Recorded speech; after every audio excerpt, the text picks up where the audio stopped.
ಓಂ ಶ್ರೀ ಗುರುಭ್ಯೋ ನಮಃ. ಹರಿ ಓಂ. ಓಂ ಶ್ರೀ ಕೃಷ್ಣ ಪರಬ್ರಹ್ಮಣೇ ನಮಃ. ಎಲ್ಲರಿಗೂ ನಮಸ್ಕಾರ.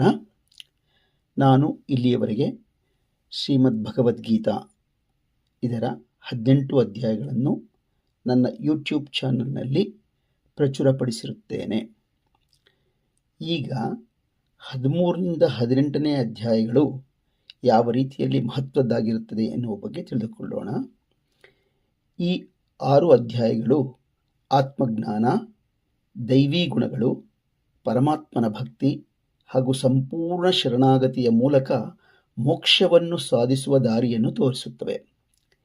ಇವು ಜೀವನವನ್ನು ಧರ್ಮಮಯ, ಶಾಂತಿಯುತ ಮತ್ತು ದೈವಿಕವಾಗಿಸುವ ಅಮೂಲ್ಯ ಮಾರ್ಗದರ್ಶನವನ್ನು ನೀಡುತ್ತದೆ. Hello, good morning to all. So far I have uploaded all the 18 chapters of Bhagavad Gita. Let us know the significance of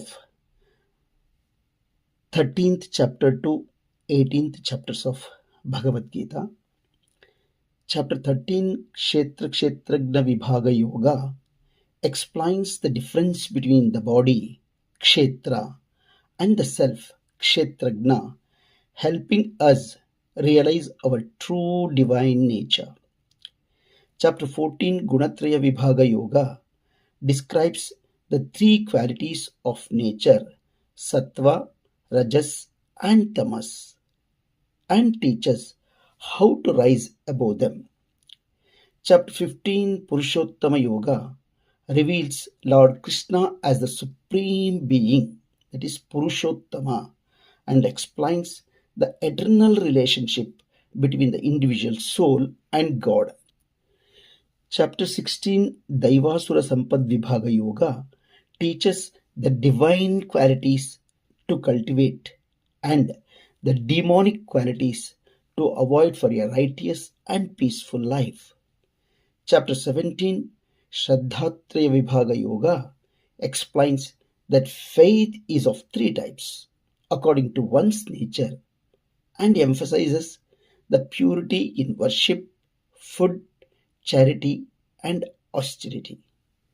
The last chapter, Moksha Sannyasa Yoga, it concludes and summarizes the entire Bhagavad Gita and teaches us that surrendering completely to Lord Krishna with unwavering devotion leads to liberation.